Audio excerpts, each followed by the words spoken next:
Hello students, once again all of you are most welcome. हमने अपने पहले video में जो थर्ड लेसन है आपके प्रोज का, the Ganga written by Pandit Jawaharlal Nehru, उसके हमने 4 पैराग्राफ को पढ़ लिया था। इस वीडियो में हम देखते हैं 5वां पैराग्राफ। तो आइए चलते हैं।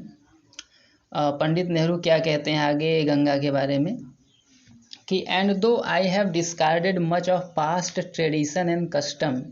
बोलते हैं कि यद्यपि, डिस्कार्ड का मतलब होता है त्यागना, यद्यपि मैंने बहुत सी पास्ट ट्रेडिशन, प्राचीन पुरानी प्रथाओं और रिवाजों को त्याग दिया है।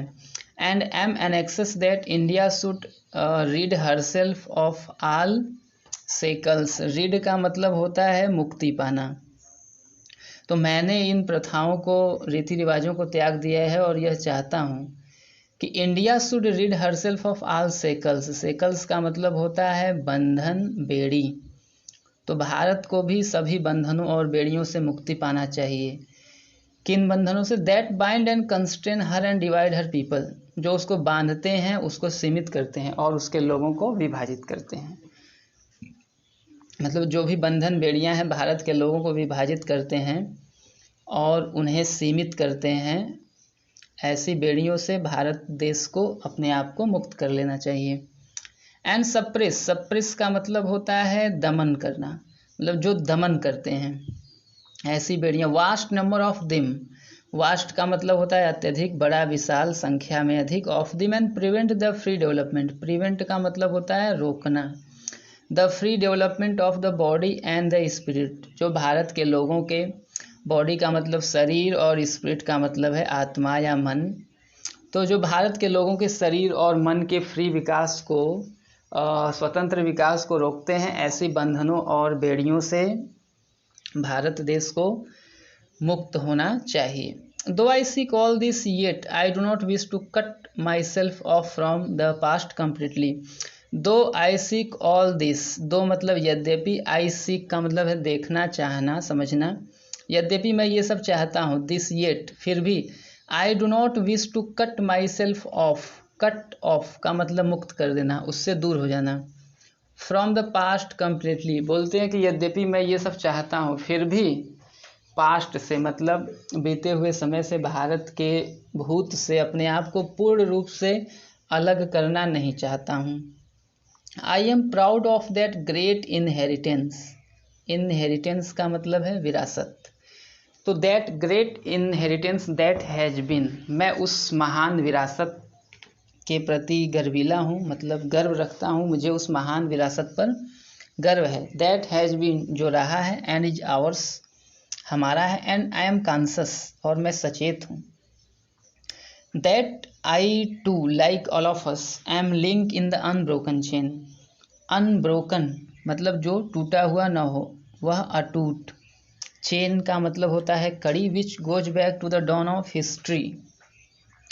डॉन का मतलब प्रारंभ या प्रभात, डॉन ऑफ हिस्ट्री मतलब इतिहास के प्रारंभ से। एक ऐसी श्रृंखला जो इतिहास के प्रारंभ से ही शुरू होती है, मैं उसका एक अटूट कड़ी के रूप में मैं भी हूँ। मतलब भारत की जनता एक श्रृंखला के रूप में है, तो उसका एक पार्ट, एक कड़ी मैं भी हूँ, जो इतिहास से प्रारंभ होती है। In the immemorial past of India, immemorial past of India मतलब भारत के अतीत से जो प्रारंभ होती है, उस चेन श्रृंखला का मैं भी एक कड़ी हूँ। That chain I would not break, that chain मतलब उस श्रृंखला को, आई वुड नॉट ब्रेक मैं नहीं तोड़ूंगा। फॉर आई ट्रेजर, ट्रेजर का मतलब है कि बहुत संभाल कर रखना, तो आई ट्रेजर इट, मैं इसे बहुत संभाल कर रखता हूँ। And seek inspiration from it, और मैं इससे प्रेरणा लेता हूँ। मतलब भारत का जो भूत है, जो बीती हुई चीज़ें हैं, यहाँ की संस्कृति है, सभ्यता है, इससे पंडित नेहरू एक प्रेरणा लेते हैं। He seeks inspiration from the past of India. And as witness of the desire of mine, witness का मतलब गवाह, and this desire of mine मतलब मेरे इस जो इच्छा है उसका गवाह के रूप में।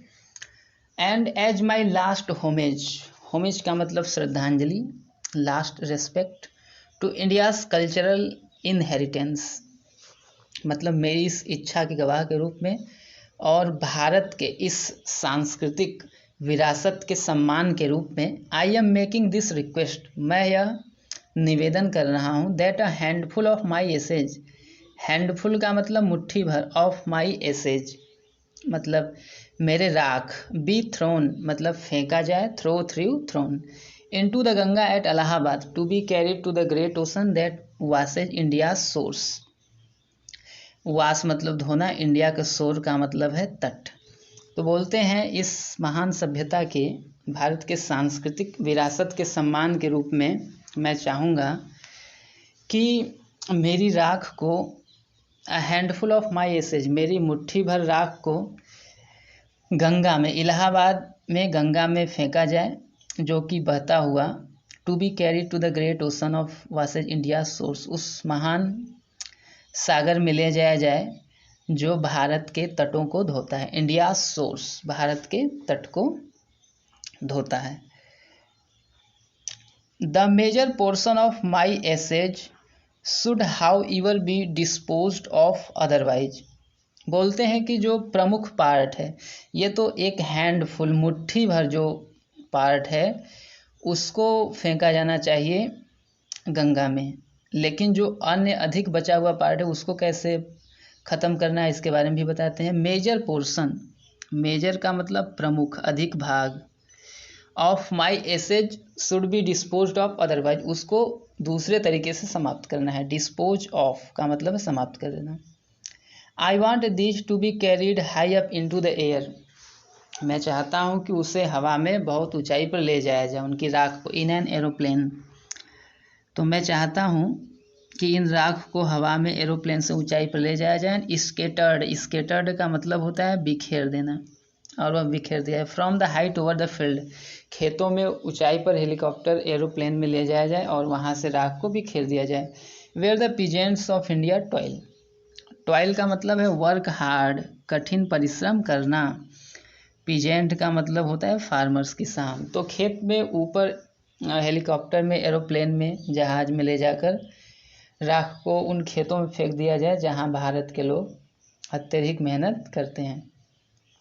So that they might mingle, mingle का मतलब है मिक्स होना, मिल जाना। So that they might mingle with the dust and soil of India, ताकि वो भारत के मिट्टी और धूल और मिट्टी से मिल जाए।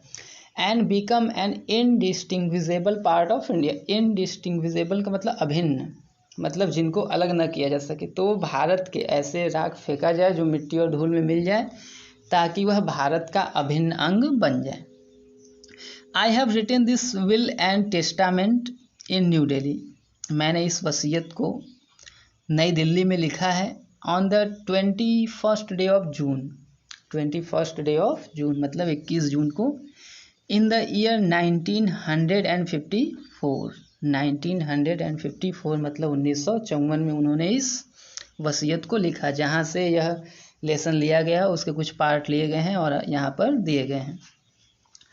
तो हम देखते हैं कि इस लेसन में पंडित नेहरू अपना अटैचमेंट दिखाते हैं गंगा से, इसलिए लेसन का नाम भी है द गंगा। तो गंगा से वह अटैचमेंट इसलिए दिखाते हैं कि इन्हें कि ये इसका कोई मतलब धार्मिक महत्व है, जैसा कि वह पहले उन्होंने बताया है। किसी धार्मिक महत्व के कारण वह गंगा से प्रेम नहीं करते, बल्कि एक सांस्कृतिक जुड़ाव है उनका भारत से और गंगा से, इसलिए वे गंगा के बारे में ये सब बातें बताते हैं। तो इस वीडियो में बस इतना ही। अब अगले वीडियो में मिलते हैं एक अगले टॉपिक के साथ।